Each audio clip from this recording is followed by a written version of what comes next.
Good evening. I'm Ellen Rankin, and it's my honor as your board chair to welcome you to our 2021 annual meeting. I hope you enjoy the program we have in store for you. Last year, we came to you over Zoom. This year, we are coming to you live from Wonderworld Studios here in West Charlotte. We are so excited here in studio to be joined by a few leaders and board members and this year's grant recipients. I know that many of you are enjoying the small in-person gatherings hosted by members around town, in addition to our virtual pre-event gathering. We hope this is the beginning of many more safe in-person events. While you enjoy tonight's event, please engage with each other in the chat. Before I get into a few reflections on the year, I want to express my deep gratitude to our staff, Fielding Williams and Patricia Massey Hoke, for their flexibility, grace, and teamwork throughout a year that continue to present new challenges. Personally, it's been a true blessing to have their support. Similarly to our Board of Directors and Board of Advisors, and to Diane Bailey as our Board of Advisors Chair, a huge thank you for your continued commitment and guidance. Of course, to our members who have served on a committee or other volunteer role this year, you are our hands and feet, and we absolutely could not do what we do without you. I appreciate all of your contributions to Women's Impact Fund. I also want to give a special thanks to those of you who've made a gift to our annual fund this year. You'll see later just how important this has been for us, and we truly thank you for your support. The theme for this year was curiosity. I chose curiosity because this quality drives us to dig deeper, to ask why, to challenge old ideas, and to open our minds to possibilities.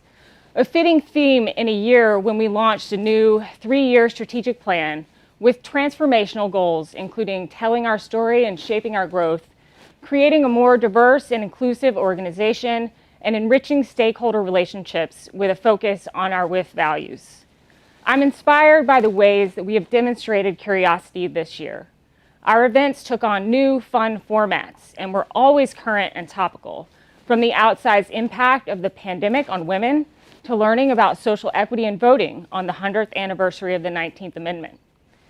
In our diversity, equity, and inclusion work, we have continued to examine and build our understanding of who we are, the internal systems and structures on which we are built, and the unintended consequences those can have upon how we choose to impact our community. You will hear more about this important work later in the program. In my opening letter to members at the beginning of this program year, I said, let's harness the power of curiosity as the seed of thoughtful action needed to bring about meaningful change. Funny enough, I think this statement is more apt for the coming year. Curiosity is the seed from which thoughtful action and meaningful change grows. It is the pathway to creativity and to innovation, and the coming year for us is a time when we will begin to bring all that we have learned to life. With that, I will pass the floor to our Executive Director, Patricia Massey Hoke.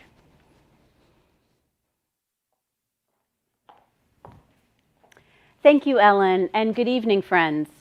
I must admit that when we Zoomed last year's annual meeting live from the Women's Impact Fund office, I so looked forward to being together in person with you all this year.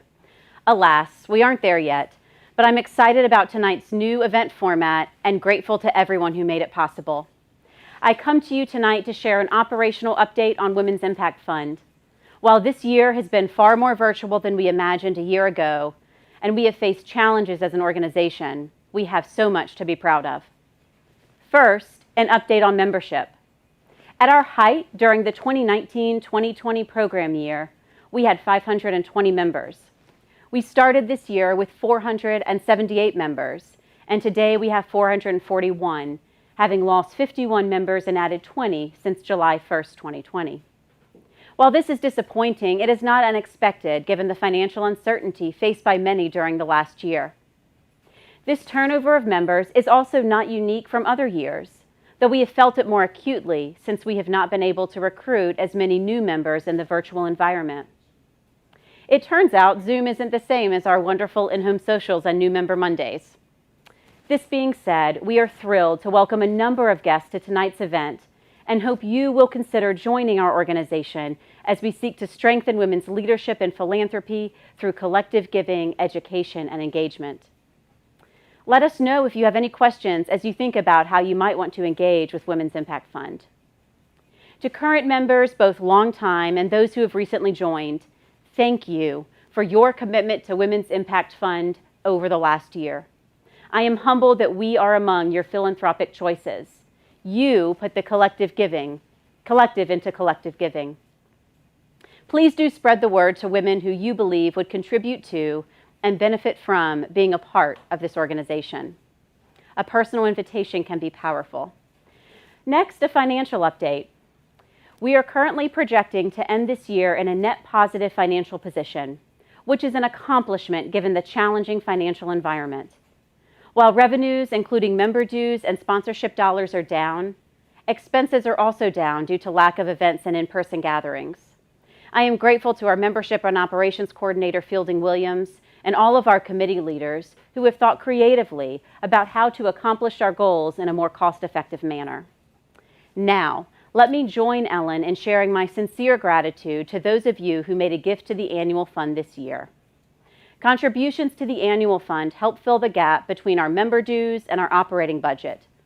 As was shared with annual fund donors in a note before tonight's meeting, we have raised more than $65,000 in the annual fund this year, a new record by almost $20,000 and a 35% increase over the previous year. Wow. I am deeply grateful to those members and friends of Women's Impact Fund who heeded the call to support the internal operations that enable our external impact. It is not too late to make a gift. Please consider making a gift before June 30th.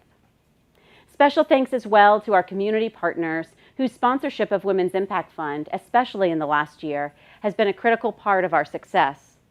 I am grateful to Bank of America Private Bank, JP Morgan, Moore & Van Allen, Claire Samuels Law, Midwood Partners, Man Listening Podcast, and Angry Nani, as well as our founding partner, Foundation for the Carolinas.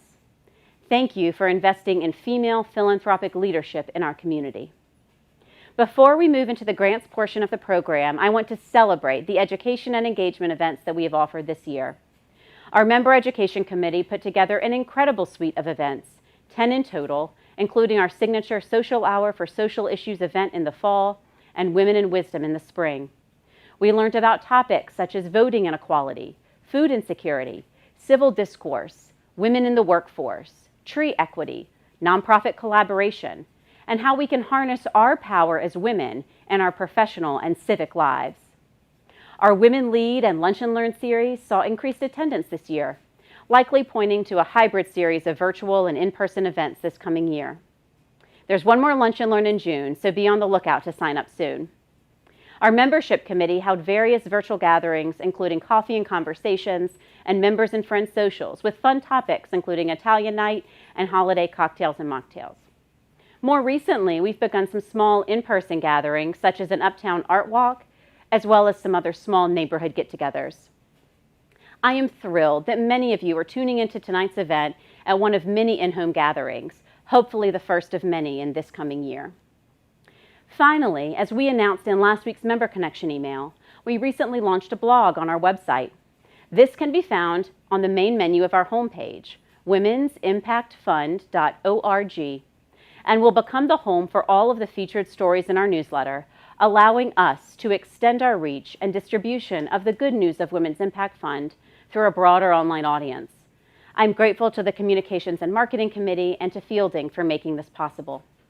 Now, we move into the grants portion of tonight's program.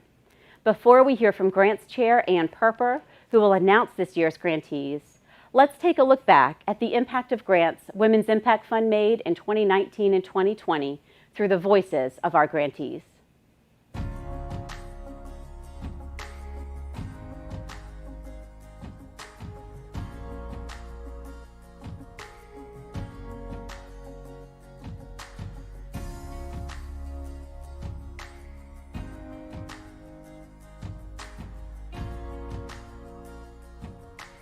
Your gift, the $50,000 gift that came with no strings attached, not only helped us provide the food that we needed, those basic needs, but then also keep the lights on and keep going, plus the super important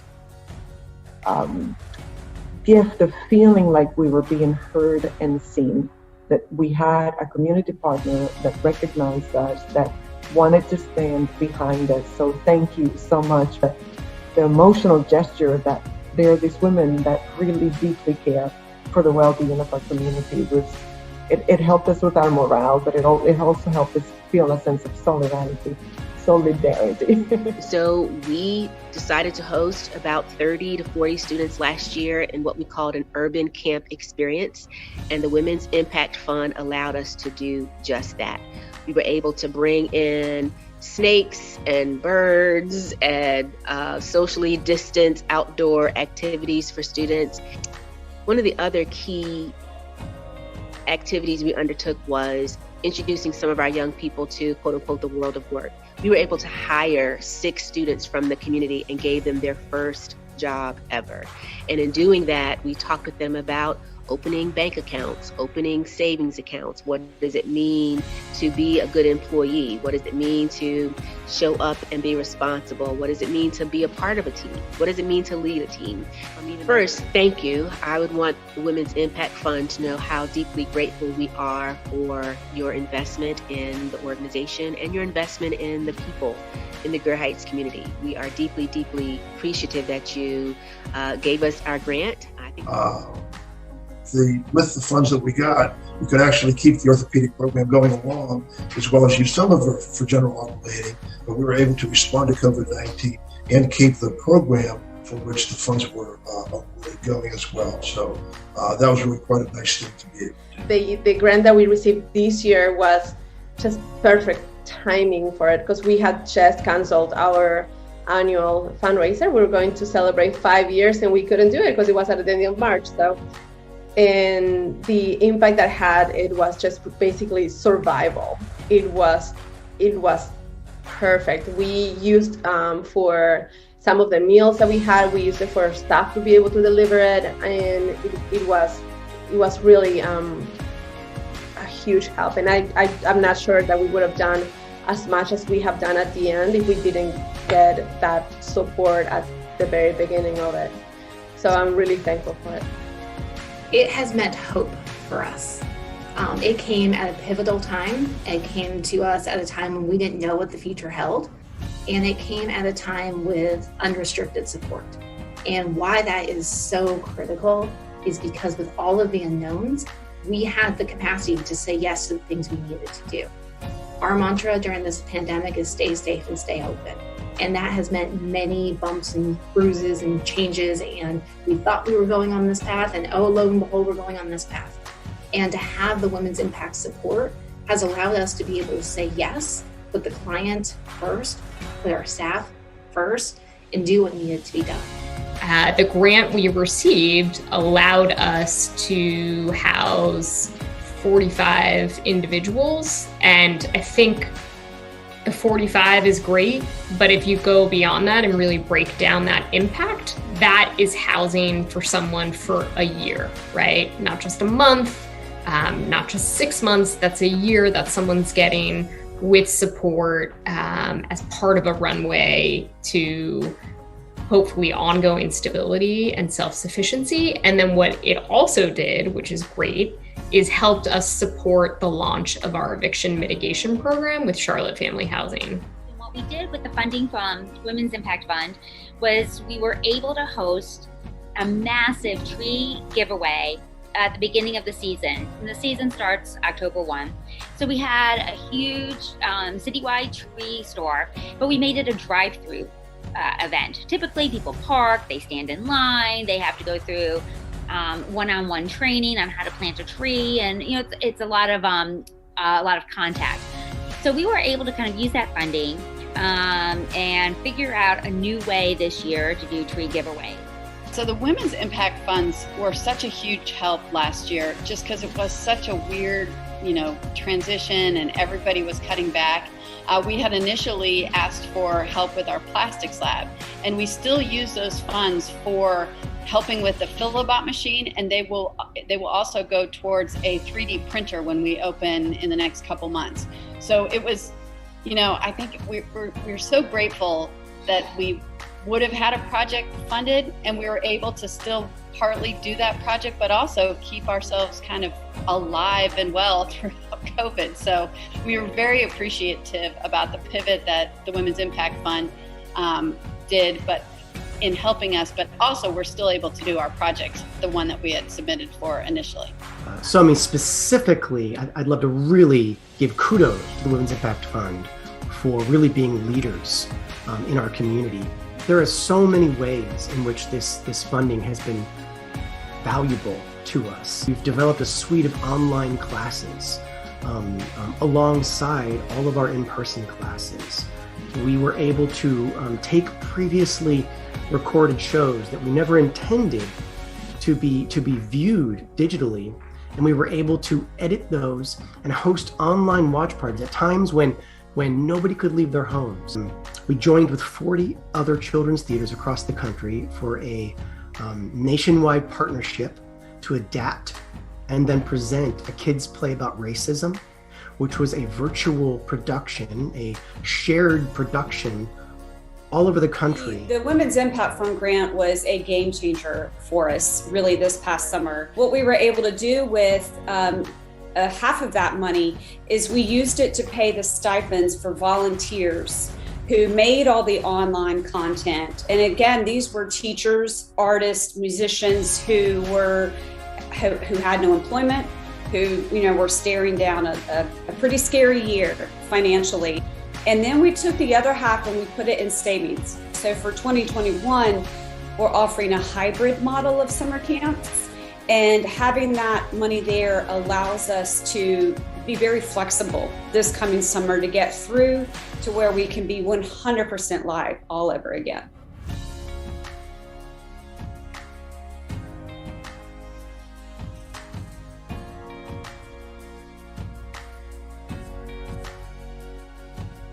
As the 2020 Spark recipient, it every time you get funding, it makes you, it's this level of gratitude that sometimes words is just not enough. It means a lot, especially when it comes to operating expenses or to help your organization grow. I know with the Impact Grant, we have used that funding to where I have an executive coach, which has been amazing. And also, we're having program evaluation metrics being put in place, which is also a game changer for our program, simply because in this industry, the topic of entrepreneurship, it is still very new, and there are different ways to do performance indicators. Data. So to be able to use the funding to help support that and how we've been a part of change is very, very important for the work that we're doing and as we continue to grow and move forward. So the funding has been beyond appreciated, and I'm really excited to share all the growth that has happened since receiving the fund. I would like to say this for sure, that our organization does target women, and to be supported by women speaks volumes. Like, to be supported by women in this initiative, it aligns so much with the changing the narrative of what it means to be a whole human being and a whole woman, and for our rights and for just the evolution of who we are and our power and our magic. So to have that on my list of funders, it means the most. It really does. Because a lot of times in this industry, when you're asking for thank you to the Women's Impact Fund, but then I also want them to understand, and I want all of them to see this message, is that the work is not done. Like, we just started, so don't walk away now. Fight. It's something that, is bigger than you, me, the Women's Impact Fund. It's just our season to play our role in.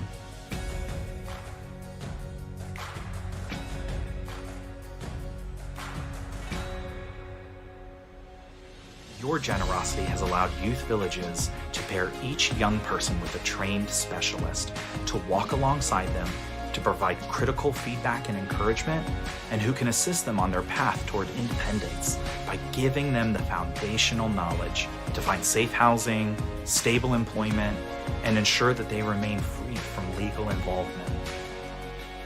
Even in the midst of a global pandemic, we have been able to continue to deliver our evidence-based services and maintain our greater than 85% success rate by utilizing telehealth technology on a large-scale basis. Hi, I'm Trisha Williams with Gaston College.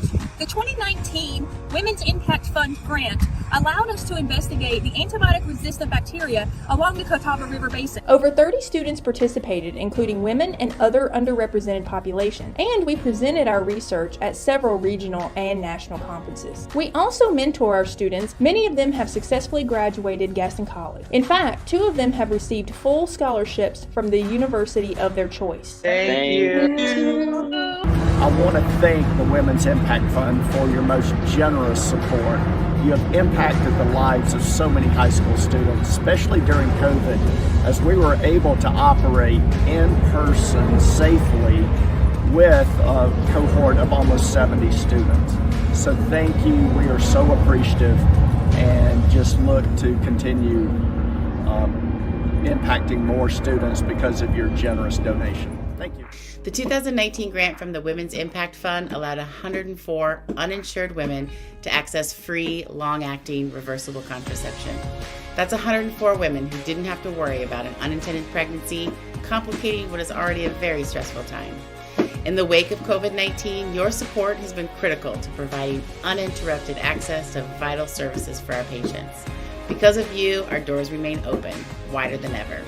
On behalf of the Charlotte women who have benefited from your generosity, we thank you.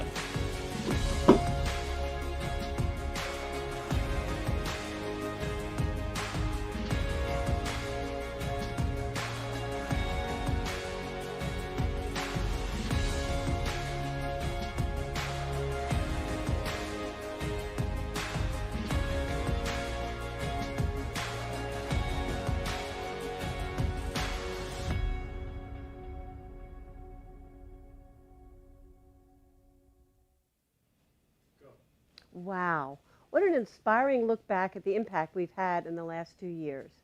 Good evening, everyone. I am Ann Perper, and I've had the privilege of leading the Women's Impact Fund Grants Committee, 60 women strong, during the 2021 grant season.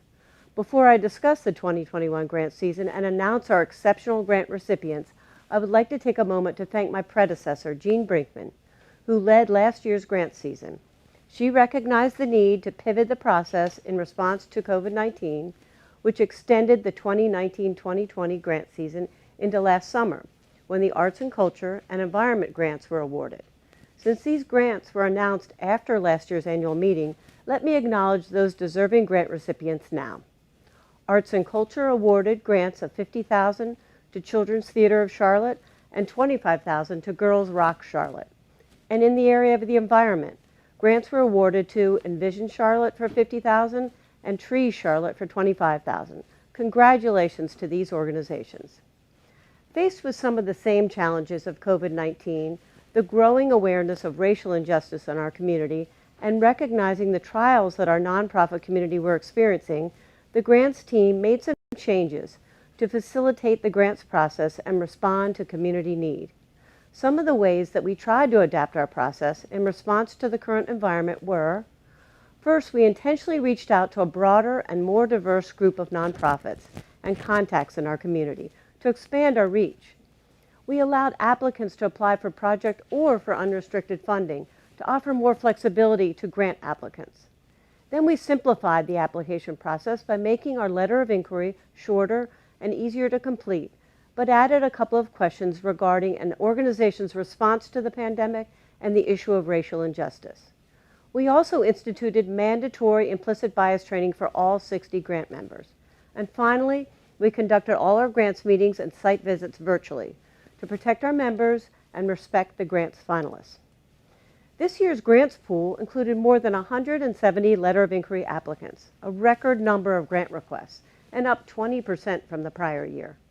This year's pool included 35 new applicants, organizations who had never applied before to the Women's Impact Fund.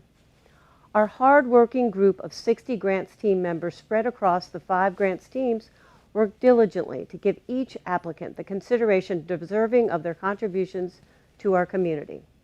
Special thanks to the grants leadership team, Gigi Eggy and Liz Thomas Hollier, who led arts and culture, Susan Adams and Karen Barton, who led education, Pam Jeffson and Patty Laystrom, who led the environment team, Christine Gardner and Carrie Halyard, who led the health committee, and finally Claire Ferguson and Kristen Keene, who led human services.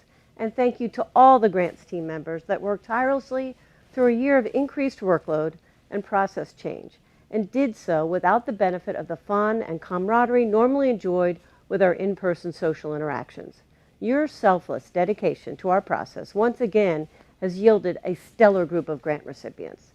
A special shout out to my 2 right hands, Sam Dunbar, Grants Vice Chair, an absolute gem to the Women's Impact Fund organization, who provided countless hours of support, knowledge, and wise counsel to me, and Ann Temple, Grant Secretary, whose literary talents, I should say, contributed to the professionalism of our newsletter and meeting minutes. Before I announce our incredible 21 grant finalists and grant recipients, I would like to remind our fellow Women's Impact Fund members that applicants request funding in a broad range of roughly $50,000 to $100,000, and we welcome any requests in that range. This year, we will be unable to fully fund all the grant requests, as has been the case in prior lean years. So we have relied on your feedback, membership feedback, to determine the final funding amounts. Now, without further ado, I would like to announce our 2021 Women's Impact Fund grants finalists and recipients. The finalists in arts and culture are the Arts Empowerment Project, Jazz Arts Charlotte, Chaos, and the Light Factory. And I'm delighted to announce that this year's Women's Impact Fund Arts and Culture grant of $63,000 goes to the Arts Empowerment Project, whose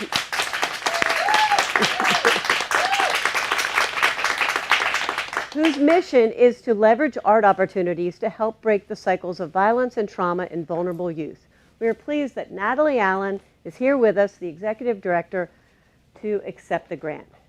Natalie? Thank you, Anne, for that warm introduction. Thank you so much.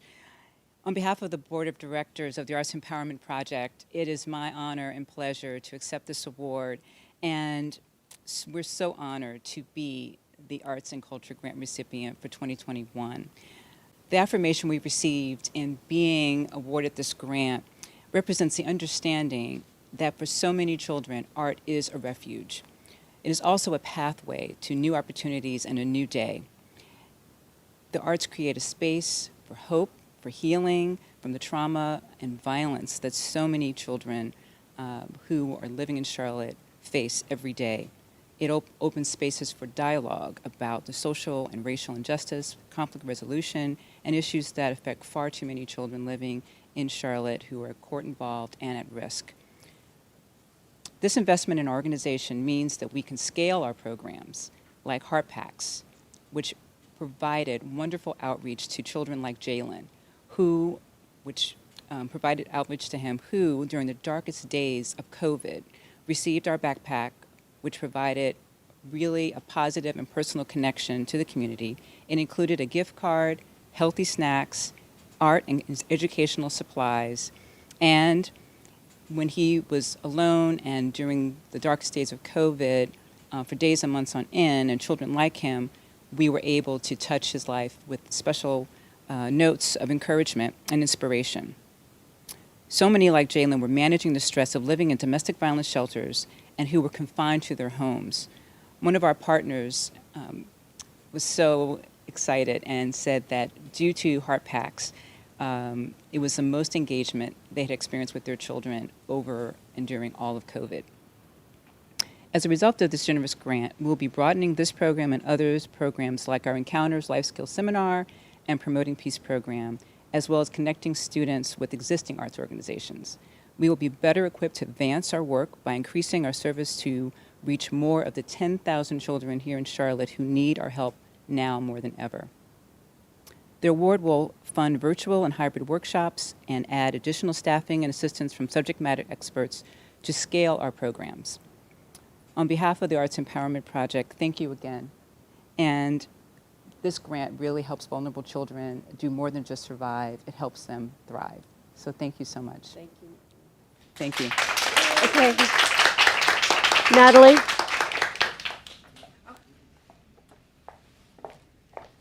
Thank you so much. I appreciate it.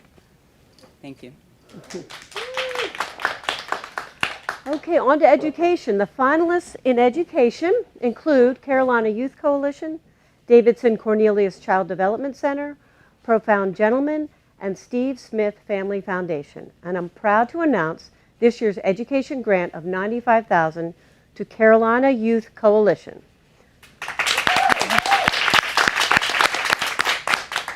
Whose mission is to prepare under-resourced high school students to get into, excel at, and graduate from college and become full participants in society. And here to accept the grant is founding executive director Aaron Randolph. Aaron? Thank you. Good evening, everyone. My name is Aaron Randolph. I'm the executive director and co-founder of Carolina Youth Coalition. And it is my honor and privilege to accept this award on behalf of our organization, my board chair and co-founder, Catherine Kassam, our board of directors, our staff, our hardworking volunteers, and our students. We launched Carolina Youth Coalition about 3 years ago, joining many others in our community to join the fight to improve economic mobility throughout our city. We resolved that every child, regardless of their zip code, ethnicity, gender, or any particular background, should have the opportunity to dream big, to reach for the stars, and to reach their full potential. We do this by identifying high-performing students from under-resourced backgrounds and partnering with them through our free, high-touch programming that prepares students academically, socially, and financially to enter, excel in, and graduate from college. Nationally, just 1 in 10 low-income first-generation students who enter college will end up graduating. We're working hard to make sure that that doesn't happen to our Charlotte youth. Our program provides one-to-one mentoring, college counseling, ACT prep, writing coaching, career exploration, scholarship opportunities, and so much more. We even follow students during their time in college to ensure that they graduate on time with as little debt as possible, with prospects for the workforce once they have their degree. In the last 2 years, our senior cohorts have redeemed $4.9 million in scholarships and grants. They're attending some of the top universities throughout our state and throughout our country. Perhaps the thing we're most proud of is that 57% of all of our college fellows who are attending four-year universities are doing so completely debt-free. At Carolina Youth Coalition, our mantra is simple: every dream needs a team. And we couldn't be more thrilled to team with the Women's Impact Fund and all of its members to provide our program to more students this upcoming fall, to expand our programming to include a 9th grade cohort, and to provide much needed transportation and technology to all of our fellows.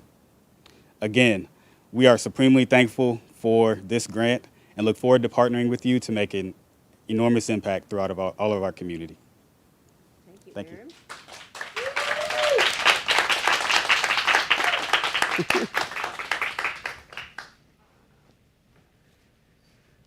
On to the environment. Our environment finalists are Carolina Farm Trust, Catawba Land Conservancy, Catawba Riverkeeper Foundation, and Sustain Charlotte. And I'm happy to announce that this year's environmental grant of $70,000 will be awarded to Carolina Farm Trust.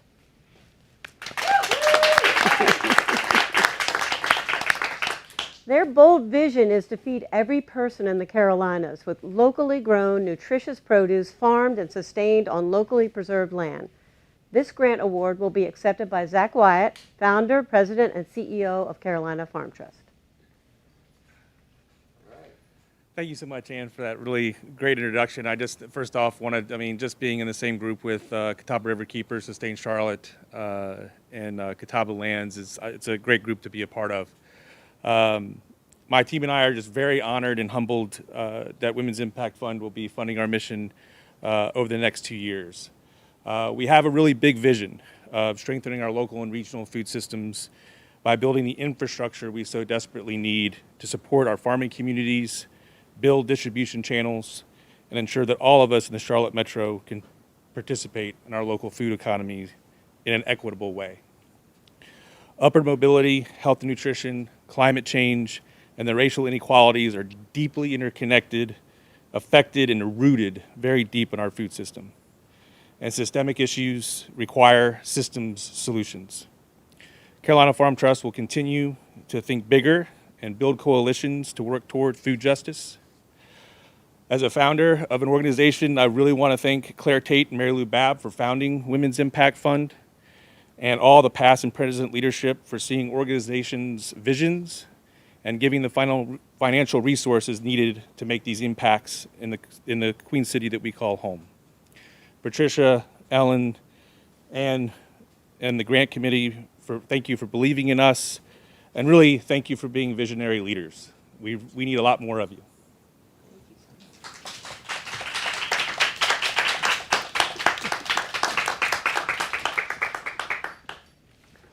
Our health finalists this year are Charlotte Community Health Clinic, Johnson C. Smith Birthing Professionals Program, Mind Body Baby North Carolina, and the Mail's Place.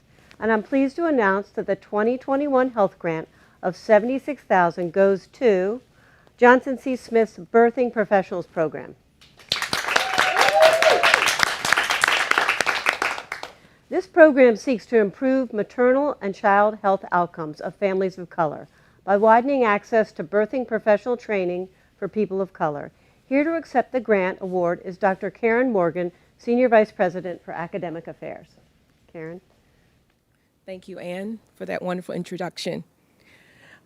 Johnson C. Smith University is a very rich HBCU whose legacy is over 150 years.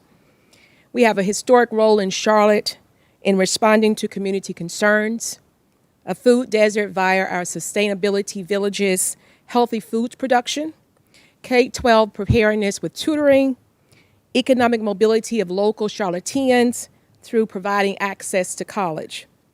We are honored to receive this 2021 Women's Impact Fund grant. Their investment supports our continued response to emerging community issues and our recent response to equity in maternal and child health issues and birthing professionals workforce. For example, infant mortality rates of Black and brown babies are still twice as high as their white counterparts. 1 in 5 mothers is not receiving proper prenatal care.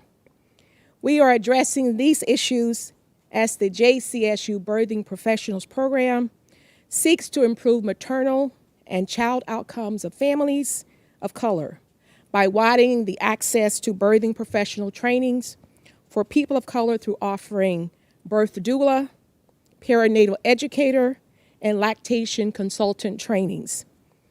The Women's Impact Fund investment supports JCSU in number 1, helping to diversify the profession by providing culturally competent birthing professionals.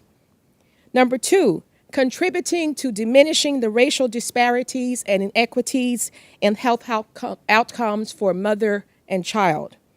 And 3, increasing resources available in historically marginalized communities. I'd like to take this moment to acknowledge Dr. Antonia Mead. She is a professor of health education and chair of the Department of Health and Human Performance at JCSU, and she is our university lead. Dr. Mead, along with Ms. Melissa Mel Davis, many of you may know her as Mel, and other staff and faculty have worked tirelessly, and we appreciate Women's Impact Fund for this opportunity. And I would like to express our gratitude on behalf of Johnson C. Smith University and our president, Clarence Clay Armbrister. We look forward to partnering with you over the next 2 years. When women unite, incredible things happen. Thank you very much. Thank you.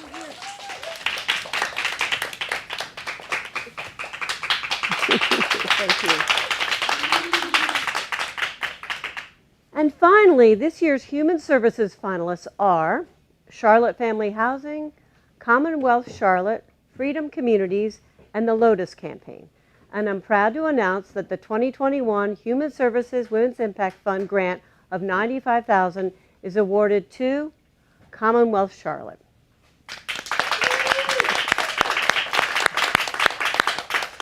Their mission is to empower low-income wage earners to achieve higher levels of financial capability, less reliance on financial assistance, and ultimately enhanced financial security. The grant will be accepted by Christy Travaglino, Board Chair of Commonwealth. Christy? Hi, on behalf of the staff and board of Commonwealth Charlotte, I want to express our gratitude to the Women's Impact Fund. Our trauma-informed and culturally relevant financial education and financial products offer low-wage earning families a pathway towards upward economic mobility. I want to share with you 4 examples of how we are decreasing reliance on financial assistance and leading families to financial stability. First, our certified financial counselors empower our clients with budget development, spending analysis, and credit score improvement skills. Second, we help clients keep their hard-earned income by refinancing predatory loans and opening bank accounts so clients can access their earnings without paying exorbitant fees. Third, through our low-interest loans, clients are able to address unexpected hardships such as medical bills or take advantage of opportunities such as purchasing a car to decrease travel time and while positively impacting their credit scores. Finally, for the 3,000 clients who have opened bank accounts for the first time, they have accumulated over $1,800 in savings, a figure I'm particularly proud of. This offers a safety net as well as peace of mind. Through the partnerships that we have with over 60 local nonprofit and government agencies, we have been able to reach over 14,000 clients. But that is not enough. In Charlotte alone, there are over 200,000 hardworking men and women who are bringing home less than $1,600 to support a family of 4. With the grant provided to us by Women's Impact Fund, we will be able to continue to scale our organization to meet the needs in our community. We are excited for this new partnership. Thank you for placing your trust in us.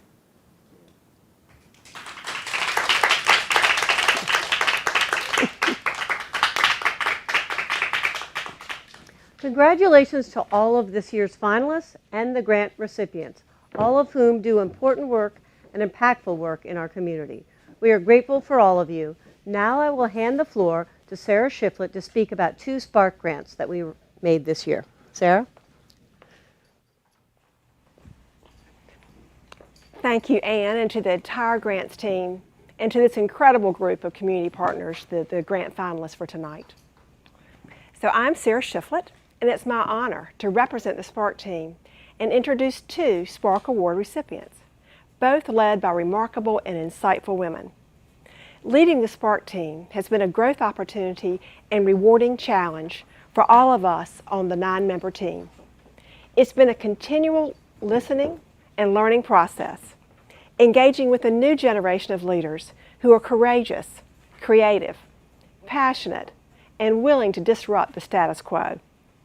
As a complement to our annual grants process, Spark is a great way for the Women's Impact Fund to be immediately responsive, to fund emerging efforts and support organizational capacity building or designing and refining promising program models.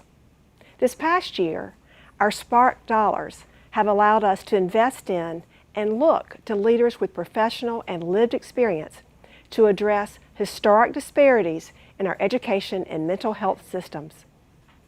Both organizations deliver direct programming while being active advocates for policy change. Now that's a powerful combination. The past year shone a spotlight on racial inequities in education, created by generations of barriers and a very skewed distribution of resources, fueled by unconscious and overt racism. The impact of 2 viruses, COVID and racism, collided to significantly raise the incidence of trauma and mental illness. Both Spark Award recipients, the ones that you voted for and put the funds to use in the community, the Center for Racial Equity in Education, also known as CREED, and Promise Resource Network, we're poised and ready to address these issues. CREED centers students of color, inspires institutional change, and facilitates better educational practice. Their anti-racist approach to equity is a clear and compelling voice. Your dollars specifically supported the increased demand of public school stakeholders to participate in CREED Academy, which is designed to develop local leaders and advocates with an equity lens.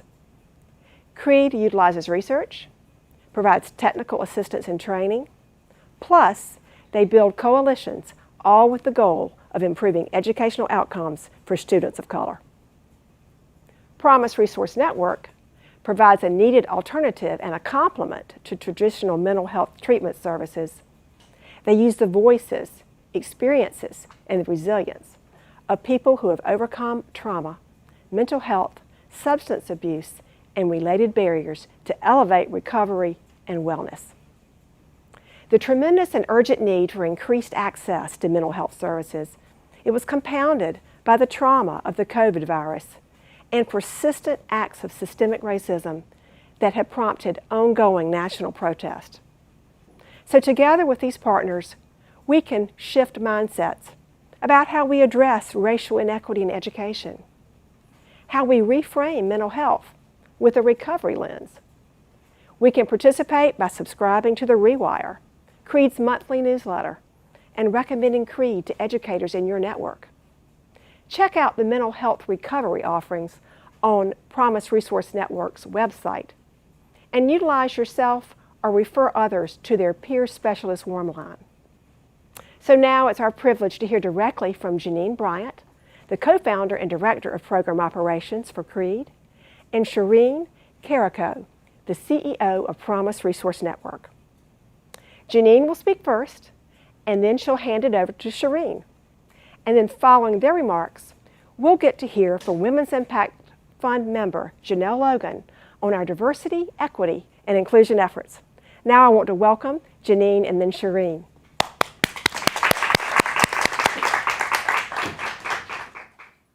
Good evening, Women's Impact Fund. My name is Janeen Bryant. I'm the co-founder and director of operations for CREED, the Center for Racial Equity in Education. It's an honor to be here with you all tonight because I stand in this place as an answer to a persistent question. And that question is, what do I do?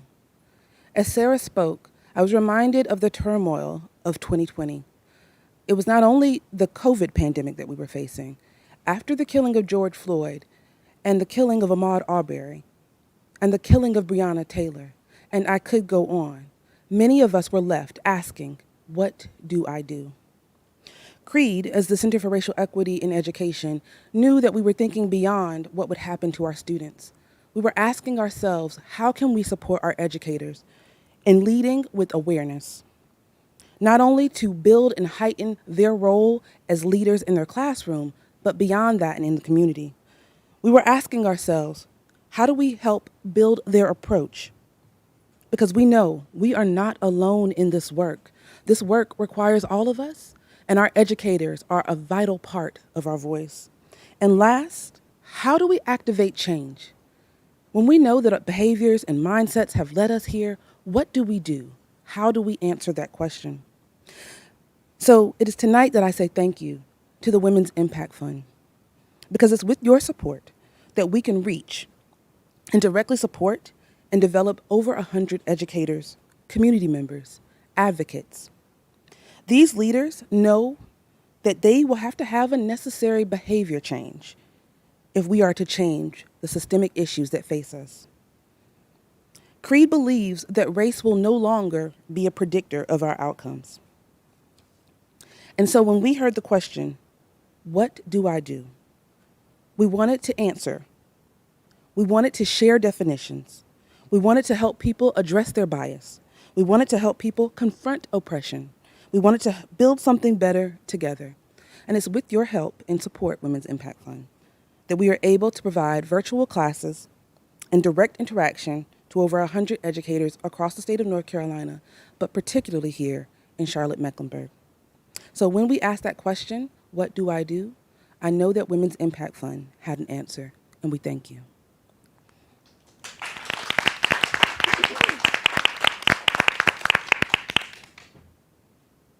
Thank you, Janeen, and thank you so much, Sarah. My name is Cherene Caraco, and I'm the founder and CEO of Promise Resource Network, and May is Mental Health Awareness Month. So it's just fitting that I am here to celebrate and honor the most resilient people that I know, trauma survivors, and to celebrate a 16-year labor of love through Promise Resource Network. Before I talk about the agency and what we've been doing this past year, I just want to give you a little bit of context for my why. At the age of 13 years old, I was brought into mental health services. I was a childhood sexual abuse survivor. And I was introduced, unfortunately, not to healing, not to trauma, survival, and recovery, but I was seen as a mental patient who needed to understand her pathology. This approach to treatment quieted my voice. It dimmed my spirit, and it literally almost took my life to suicide. It also shaped my career and taught me that if we are to grow healing and recovery, we must plant, seed, and water wellness. Because when we sow pathology, guess what we grow? Illness. I started Promise Resource Network at the end of 2005. The agency is, I'll just say, a little bit non-traditional in every way. We live at the intersection of individual recovery and healing, system change to create an alternative to traditional treatments, and social justice through our legislative and social policy change. And we achieve it in many ways. PRN has a team now of 65 amazing, resilient people who have experienced suicide attempts, psychiatric hospitalization, homelessness, substance use challenges, and incarceration. All of our team members share their journey, their wisdom, and demonstrate resilience in action. Everything that we do at PRN is through the lens of the people walking through the door, not the lens of the person sitting behind the desk. When COVID hit, we were particularly fearful for all of the reasons that we all became fearful, right? But in addition, because of our own experience, we knew that along with isolation, increases suicide risk, domestic violence, childhood abuse, trauma, mental health issues, and risks of overdose. Within 1 day of the shutdown of the pandemic, we opened up a 24-hour-a-day, 7-day-a-week phone line that is still staffed today by psychiatric survivors. As of this morning, we had 7,500 callers since the beginning of the pandemic. None of them have had 911 police intervention or been hospitalized since this warm line started. We also established an online virtual recovery community because we know that isolation can truly kill people. We now offer 95 different community events, all online, and we have had over 150,000 people participate in our virtual community since the beginning of the pandemic. Our team of 10 formerly homeless individuals now provides support to citizens at hotels and encampment sites to stop the cycle of poverty and illness and really reclaim their identity as employees, homeowners, students. And our team of formerly incarcerated forensic peer support specialists support people to divert from incarceration and help them to re-enter successfully from jail and prison. Next month, we're opening our first peer-run respite in our community as an alternative to involuntary hospitalization, inpatient services and settings, and no force, no coercion. Instead, we are going to support healing, and we're going to offer unconditional regard for other trauma survivors. We've also been busy on the policy side. This session, we have had 4 mental health-related bills sponsored with bipartisan support, so please get involved in legislation. It's been a busy year, and in April, PRN was nationally ranked the 2nd best nonprofit in the country to work for. Thank you to our champions. Thank you to our supporters. Thank you to our allies. Thank you so much to the Women's Impact Fund. Your support truly did spark a flame, which ignited us to mobilize in unique and effective ways this year, and we are so incredibly grateful. Thank you. Happy Mental Health Awareness Month.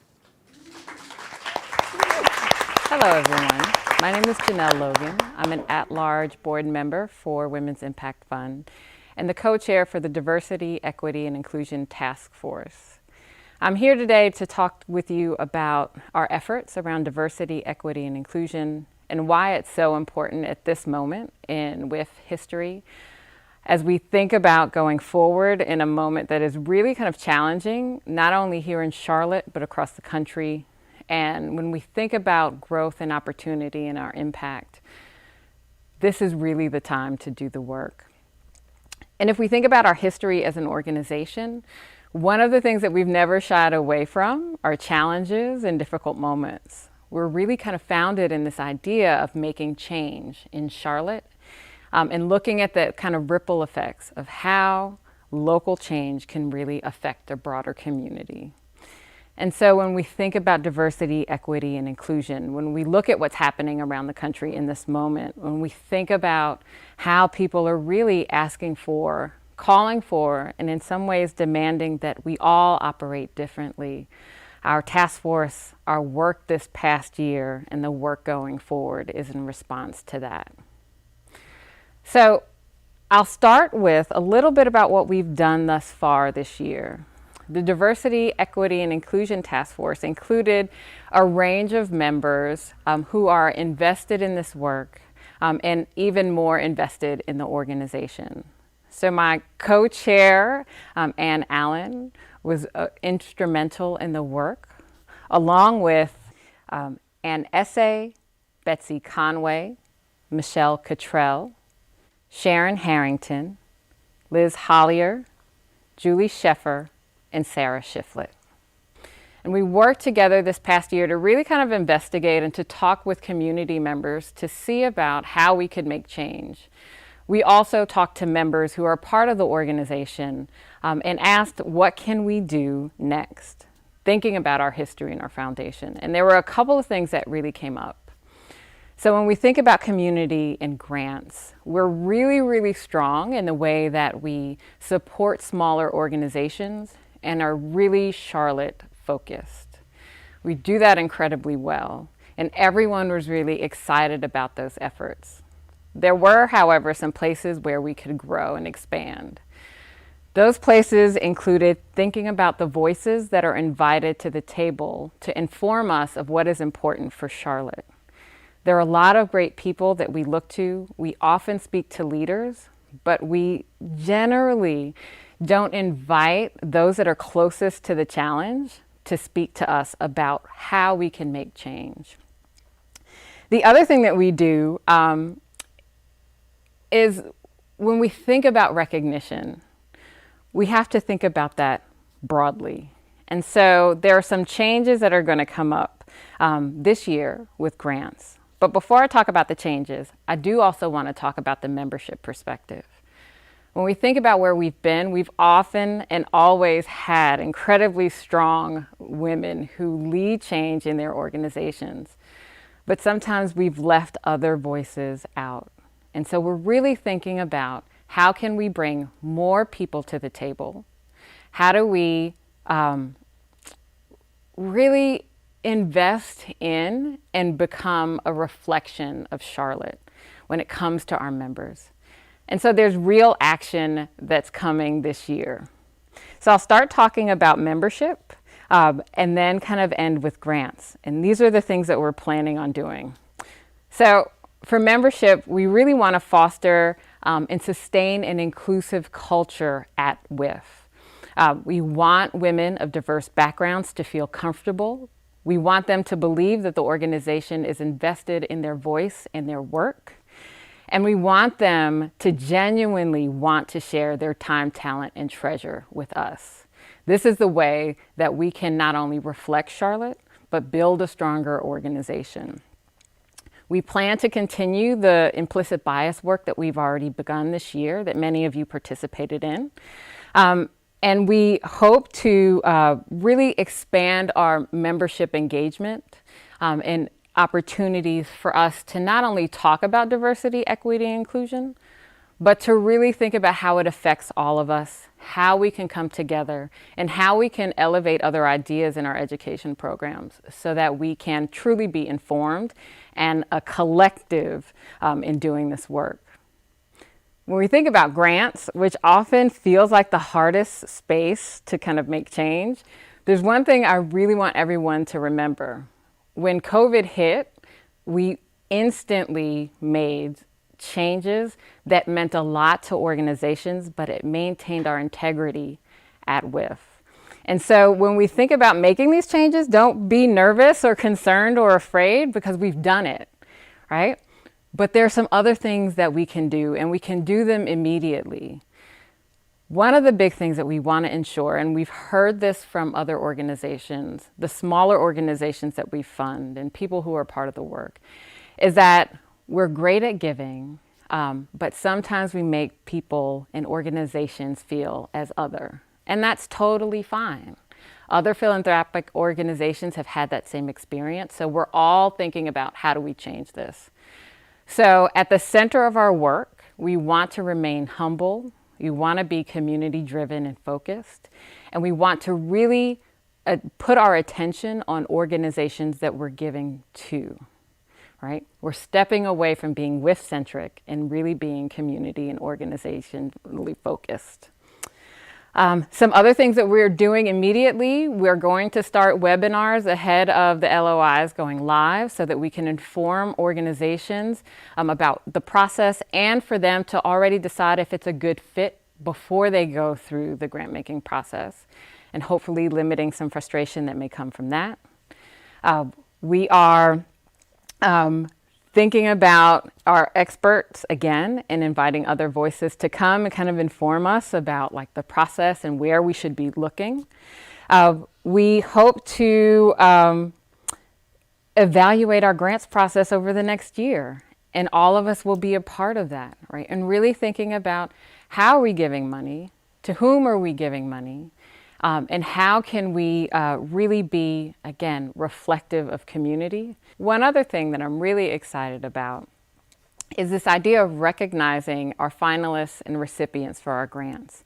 We recognize that there's an incredible currency in sharing and recognizing all of the people that were a part of the process. And so going forward, those who are recipients will of course be recognized, but our finalists will be as well.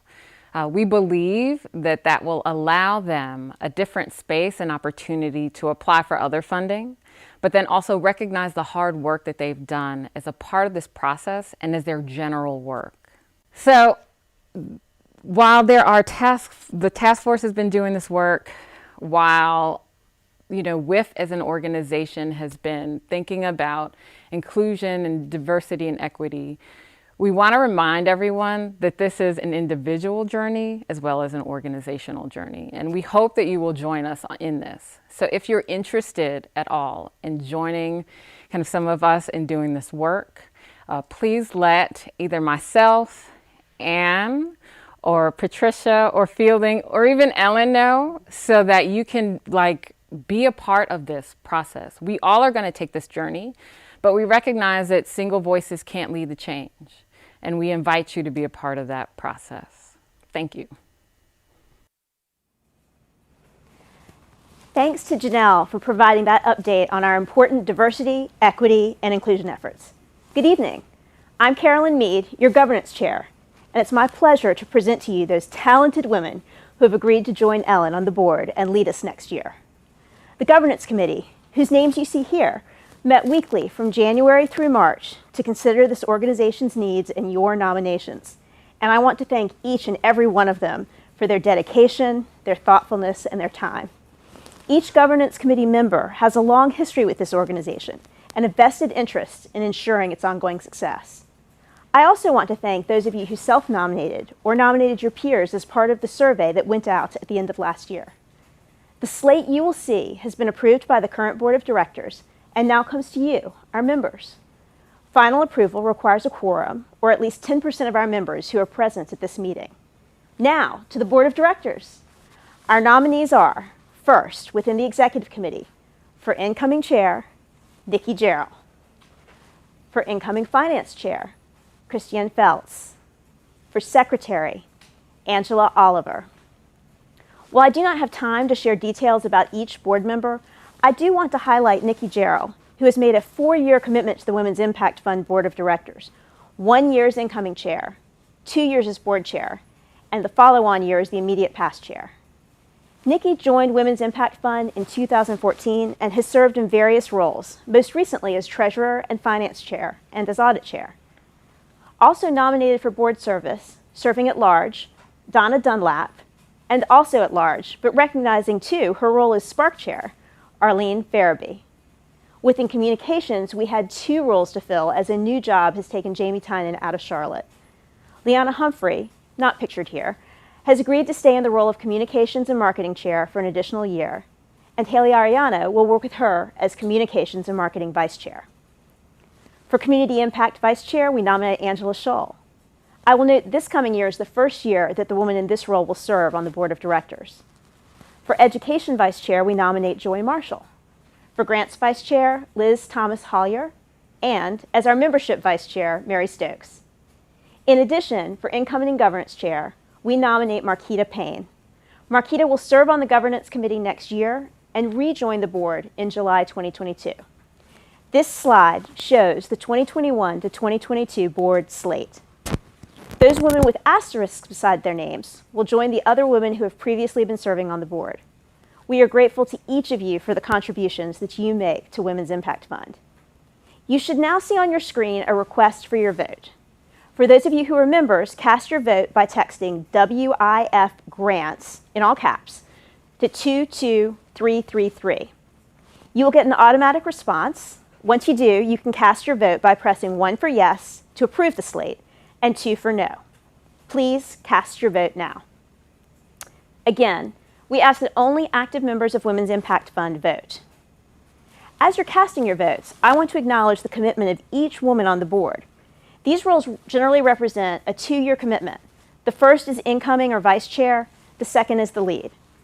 Our board chairs agree to serve for 4 years. 1 is incoming chair, 2 is board chair, and 1 is immediate past chair. The incoming governance chair and incoming finance chair are making a 3-year commitment. 1 year as incoming and 2 years as chair. Each woman here is bringing to her role significant volunteer experience within Women's Impact Fund or in the community, or both. In putting the slate together, the Governance Committee not only considers that experience, but we also look for a group which will reflect the diversity within our members in terms of generation, zip code, professional roles, ethnicity, and time as a member of Women's Impact Fund. The women on this board joined Women's Impact Fund as long ago as 2005 and as recently as last year. 5 are millennials, 12 part of Gen X, and 3 are boomers. A third of them are African American, the balance white. We live in 11 different zip codes within Charlotte and 1 in Belmont. This group includes nonprofit leaders, women in finance, attorneys, community volunteers, medical researchers, and women in technology. Most importantly, these women have chosen to give the most valuable thing we all have, time, to make this organization grow. Thank you for your votes. The slate is approved. Next, I'd like to acknowledge those of you who have agreed to lead our grants work teams and to chair or co-chair the member education and membership subcommittees into 2022. This is your committee cabinet. Without these women, we would not have the programming we all enjoy, the connections that make this organization special, or the grantees that we celebrate today. You are the engine that keeps this train running. We are excited about the year ahead and to see each of you grow in leadership. Thank you.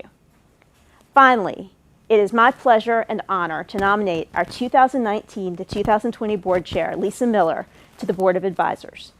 A member since 2010, Lisa brings not only 3 years of executive leadership in the chair and associated roles to the Board of Advisors, but also a year as grants chair, a year as secretary, the founding of the Women Lead Initiative, and service for multiple years as a member of the grants and strategic planning committees.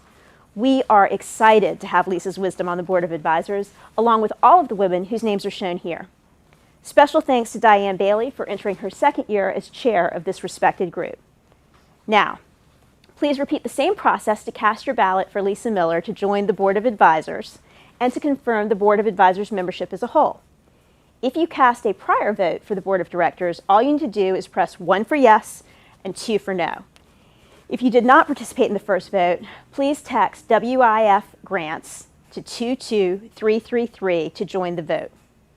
While you're voting, I'd like to welcome Board Chair Ellen Rankin back to share closing remarks. Ellen?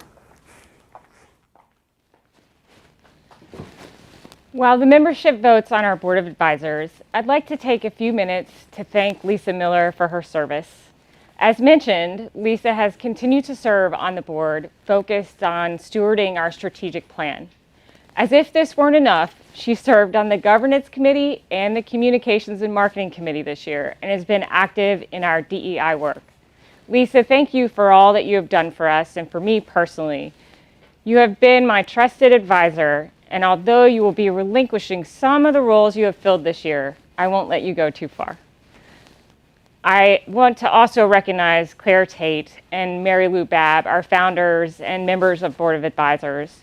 Without their vision and leadership 17 years ago, none of us would be here today. Thank you both.